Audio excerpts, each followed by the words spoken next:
Bom, e aí? Você que é líder, me diz, como é que está aí essa gestão, essa liderança da sua equipe nesses momentos nessa fase de home office?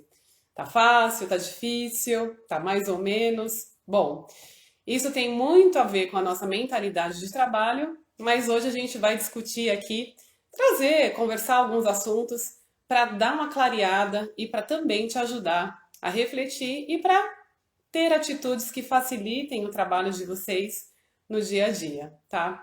Bom, hoje a nossa ideia é falar sobre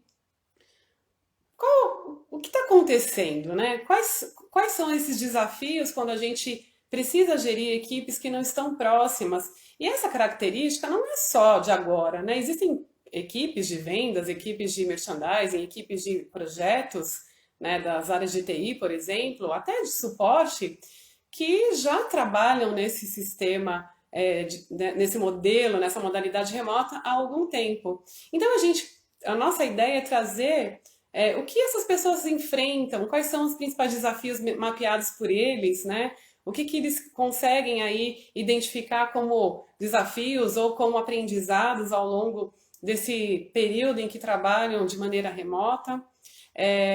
E a ideia não é convencer você de que o trabalho remoto ou que o home office veio para ficar, não. A nossa ideia aqui é trazer informações que possam te ajudar a vislumbrar um mundo diferente, uma possibilidade de trabalho diferente e que, inclusive, você já deve até estar trabalhando dessa forma, dado a situação em que todos nós vivemos mundialmente, né? Bom, a gente gostando ou não, as mudanças elas acontecem e qual é o problema da mudança? Por que a gente resiste a ela? Porque ela quebra a nossa rotina. Então, somos seres de hábitos, seres humanos de hábitos, né? O nosso cérebro, nosso corpo programado para cada vez consumir menos energia, se adaptar a atividades, a decisões que exijam menos do nosso pensamento ou das nossas forças físicas, né? Que é a lei realmente do menor esforço, para que a gente esteja pronto para uma situação que seja de tensão, que seja conflituosa. E a gente acaba sofrendo esses impactos, né, quando essas alterações acontecem. Por exemplo, antes trabalhava de modo presencial, hoje trabalhamos de modo remoto. Então, isso é algo que nos impacta, impacta a nossa rotina, impacta a nossa forma de ver as coisas, impacta na nossa produtividade. Então, é importante a gente parar e pensar de que maneira solucionar. Afinal de contas, todos nós profissionais líderes ou liderados trabalhamos e somos remunerados para trazer soluções e muito menos para criar situações problemáticas, né? Já dado que a gente vê aí quantos problemas a gente enfrenta ao longo do dia a dia, ao longo das nossas atividades. Bom, gente, prova de que o trabalho remoto já é uma modalidade no Brasil consolidada, né? E no mundo nem se fala, mas no Brasil ela até 2018, 2019, nós tínhamos 3,8 milhões de brasileiros trabalhando nesse formato de remoto.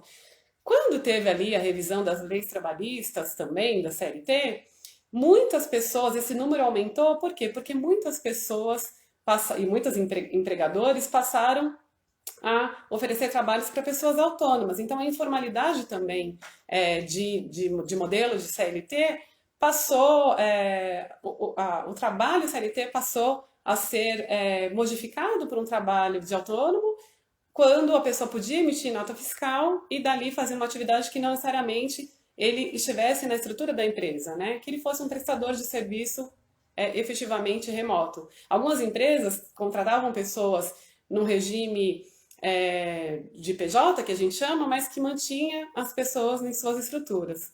Bom, fato é que, sendo por uma razão ou por outra, né, as empresas já vinham avaliando o fato de ter